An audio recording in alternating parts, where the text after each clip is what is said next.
Hey friends, this is Pastor Craig, and I'd like to welcome you to Ask Pastor Craig. Thanks for joining me. I appreciate it. My question this evening is this: I'm really trying to figure out who I am. I oftentimes wonder if I'm just an extension of my family, or if I'm supposed to be my own individual. Am I the things I'm talented at, or the things I know, or the job that I do? What makes me who I am? Thank you so much for your question. I really appreciate it. This question comes up quite a bit, and I've answered it a few times, but I thought I would kind of tackle it again this evening, especially with the holidays so quickly approaching. I think sometimes we get around members of our family and wonder, is that who I am? Is that the way that I act, or that the world perceives me? Finding our identity is actually a very important thing, and it's not an easy thing to do. What oftentimes happens, and this is a mistake, is we create the definition of who we are based on either the occupation that we have, or a hobby that we're involved with, or an activity that we may be talented with, right?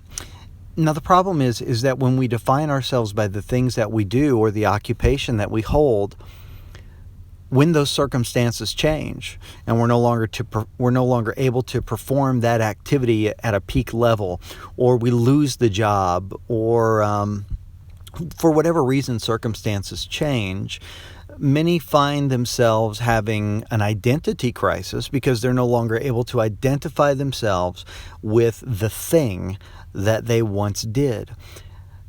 Interestingly enough, as you go through life, you will experience a number of identity crises.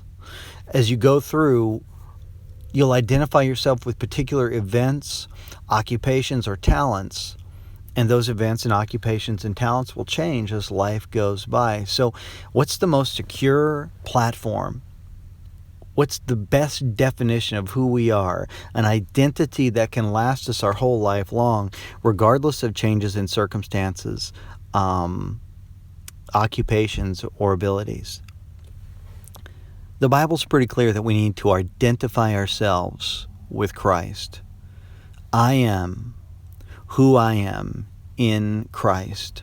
Now, that's quite honestly a study all by itself that we can't tackle here in this format.